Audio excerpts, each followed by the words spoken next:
Wednesday evening செடிக்கு தண்ணி ஊற்றாமல் விட்டலாம். இந்த ரோஸ் எல்லாமே வந்து பார்த்திங்கன்னா நல்லா காஞ்சு போச்சு. சரி கட் பண்ணி விட்டுட்டு செடிக்கு தண்ணி ஊற்றலாம் அப்படின்னு சொல்லிட்டு அந்த ரோஸ் எல்லாமே வந்து பார்த்திங்கன்னா கட் பண்ணிட்டேன். ஒரு 6 ரோஸ் முக்கு வந்து பார்த்திங்கன்னா இதாகிடுச்சு. ரொம்பவே கஷ்டமாக இருந்துச்சு. சரின்னு சொல்லி அப்படியே செடிக்கு எல்லாமே தண்ணி ஊற்றிட்டு கிச்சனுக்குள்ளே வந்தாச்சு. ஃபஸ்ட்டு காஃபி போடுறதுக்காக காலையில் பால் வந்து காய வச்சுட்டு முட்டை வந்து பார்த்திங்கன்னா ஆன்லைனில் தான் ஆர்டர் பண்ணியிருந்தேன். ஃப்ளிப்கார்ட்டில் தான் இந்த டைம் ஆர்டர் பண்ணியிருந்தேன். ரொம்பவே நீட்டாக பேக் பண்ணி வச்சுருந்தாங்க. இது வந்து நாமக்கல்லேருந்து வந்திருக்கும் போல். அந்த பேக்கிங் அப்படியே வந்து டெலிவரி பண்ணியிருந்தாங்க.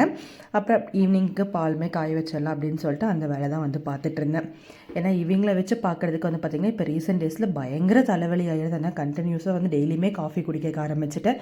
ஹஸ்பண்ட் ஆஃபீஸ்லேருந்து வந்ததுமே பாப்பா வந்து எனக்கு கேக் வேணும் அப்படின்னு சொல்லி கேட்டால் சரி ஓகே அப்படின்னு சொல்லிட்டு கேக்குமே வாங்கி கொடுத்து ரிட்டன் வந்து வீட்டுக்கு வந்தாச்சு. ஏன்னா துரை வந்து பார்த்திங்கன்னா இந்த வண்டியிலேயே தான் மெயின் ரோடு வரைக்குமே வந்தார். கஷ்டப்பட்டு வண்டியை ஒரு ஓரத்தில் பார்க் பண்ணிவிட்டு கடைக்கு போயிட்டு வந்தோம்.